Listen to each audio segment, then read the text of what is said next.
Numele meu este Durbaca Andra și povestea mea legată de voluntariat începe într-o vară. Terminasem clasa 9 atunci când m-am decis să fac voluntariat. M-am hotărât și unde, la o instituție de protecție a copiilor din Brăila.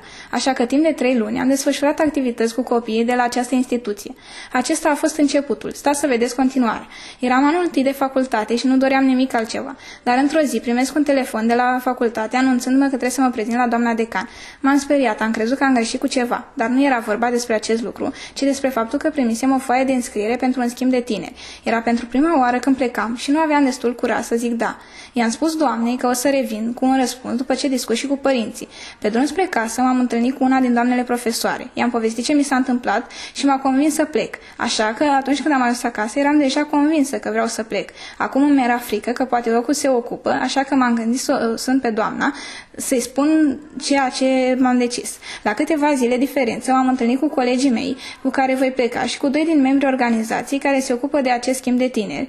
Am legat repede prietenii. Cu foarte mare emoție a venit ziua în care trebuia să plecăm în schimbul de tineri din Turcia. Era prima oară când zburam cu avionul. De la început, această experiență a fost extraordinară și de neuitat. Odată ajuns și acolo, am trăit 10 zile, cât pentru jumătate de viață. Activitățile zilnice ce le desfășuram acolo au fost ceva interesant, din care am avut o mulțime de lucruri de învățat. Prieteni minunați și din diferitele țări. Orașul în care abia aștept să mă întorc, totul a fost perfect, pot spune. Eram convinsă că nu mai vreau să mai plec de acolo. Dar într-o zi a venit ziua în care trebuia să mă întorc acasă.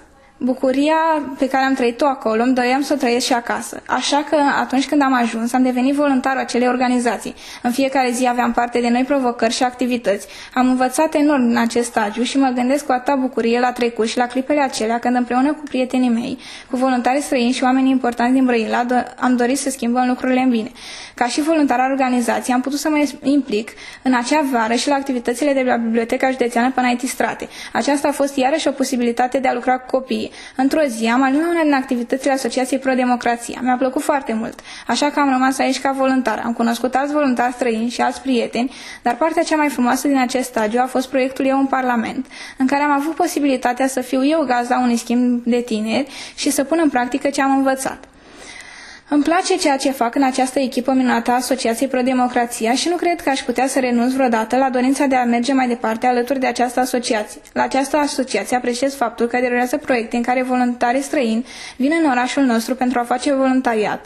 Advocacy pentru mediu este un exemplu. Am desfășurat activități împreună cu voluntarii străini în acest proiect, privind protecția mediului, promovarea proiectului și încercarea de a schimba mentalitatea cetățenilor din comunitate în ceea ce privește protejarea mediului. Aleg în continuare să rămân la Asociația Pro-Democrația pentru că se implică în viața socială, promovând democrația, iar echipa în care fac parte, eu și o mulțime de tineri brăileni, este minunată.